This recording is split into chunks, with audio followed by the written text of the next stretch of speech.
Hi, my name is Carl One Senior, and I grew up in Little Rock, Arkansas, in a neighborhood called Dark Hollow.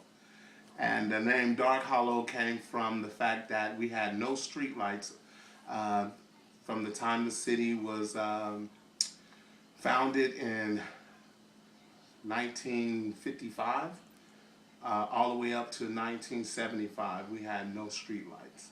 Uh, Ergo, Dark Hollow. I know it would be, it's a double standard, I think, because we were also dark in Dark Hollow, so it could have been that too. But I was raised there. I came from Detroit, Michigan. My mom's died when I was 5, so we ended up moving back down south to my grandmother's, where my father moved down south to be closer to me. Of course, him and my mother was not married at that time. So he moved close to be with me. I grew up in a predominantly black neighborhood down south. Being African American and Jamaican, I had to deal with a lot of um, teasing, being made fun of because of the way I talked. Coming from up north and moving down south with Jamaican swing. Um, a lot of the neighborhoods where I'm from was all black, and so I had to deal with my nickname was Black. I got that nickname from being the darkest in my family, the darkest of the litter, as my grandmother and them used to say. And notice you're gonna hear some things, you're gonna hear some country terms that you guys probably don't understand. Hopefully my son will explain them to you a little later on. Uh, we use terms like my mama and them.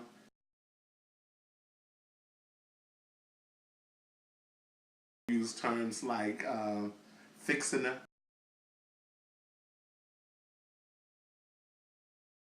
That means we are fixing to. So anything else that you guys hear, just kind of look at CJ. He would kind of tell you guys what I mean. So with that being said, um, I guess growing up in Dark Hollow, everyone called you by your nickname. It was a family environment, family setting. I was the first to go to be on busing. The segregation, separate but equal um, segregation that was in Arkansas at that time was, really serious. We had a lot of racism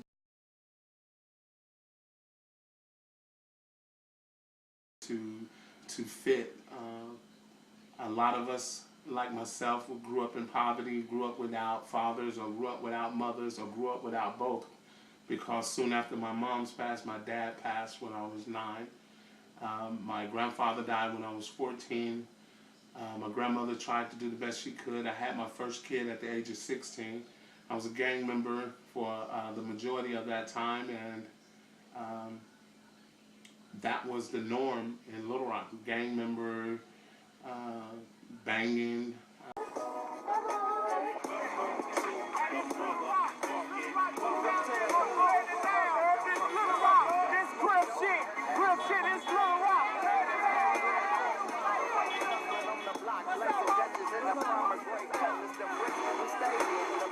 My name is CJ Warren. I was born in Little Rock, Arkansas. And around the time that I was born, that's when gangbanging became very, very popular. Growing up in Little Rock was definitely unique. And it was unique because majority of everybody I knew gangbang. Or if they didn't gangbang, they wanted to gangbang. So we had a lot of kids in the neighborhood who used to want to be like the older guys we seen. So you'd see them out there twisting up their fingers and wearing a certain color because that was the thing to do. And like looking at the older guys in the neighborhood, you definitely could see why, because those guys had things that in our neighborhood or in our, surroundings was definitely what made you a higher status, so to say. Um, like you would see, it was one guy that I knew. He had a sky blue 1986 Monte Carlo Super Sport, and it had 23-inch rims on it. He had TVs everywhere in the car. So us being, 9 and 10 and looking at that, we knew like, yo, this guy come from money. Like, he's doing something. I want to have a car like that one day, or I want to have, shoes or clothes like that one day. So we definitely molded ourselves behind him. So, being young, you're very impressionable. So when you see certain things, you kind of watch it a little bit closer just to kind of pick up on little bitty traits that they're showing. And you see them like on the corner slinging drugs or, doing whatever they did to get their money. So you kind of molded yourself behind that. Well, me, I was more into basketball at the time, and everybody in my family was behind me 100% as far as my basketball career.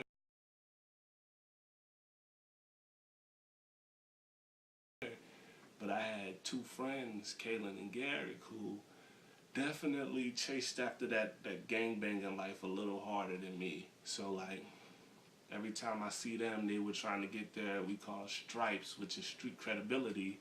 They were definitely trying to get their stripes up and get themselves to a level where they could, be like the guy who had the Sky Blue Monte Carlo.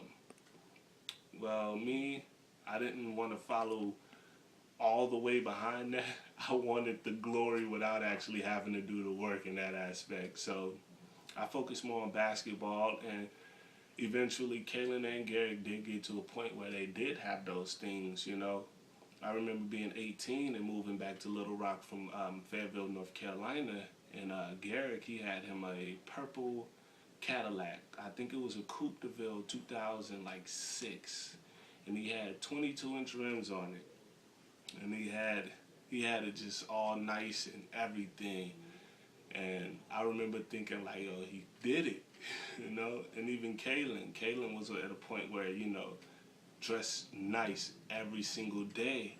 And so I remember thinking in my mind, like, yo, these guys are doing it. Here I am still struggling to, become a professional basketball player.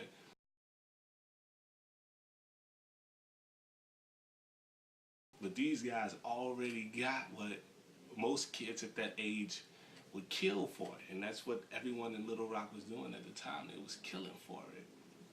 Well, it didn't take long before their, past caught up to them. So now both of those guys are doing time in the penitentiary for, certain charges, and I'm still here, and that's what brings me here to Spokane, just to escape that lifestyle of growing up in Little Rock and only being able to see how people in Little Rock live their life. So I'm here in Spokane. I go to Spokane Falls Community College. I'm like 2 months away from getting my my general AA degree. Hopefully next I can move on to university and get my bachelor's degree in graphic design. So hopefully one day I can go back to Little Rock in a better position than I am right now, because being a college student, you can't really do much but talk, and nobody trying to hear you talk. Them kids need to see something. So hopefully I'll get into a better position where I can come back and be able to show them, like, you can do more than just gangbang in Little Rock. You can do more than just follow behind trends. You can set your own trends, make your own path.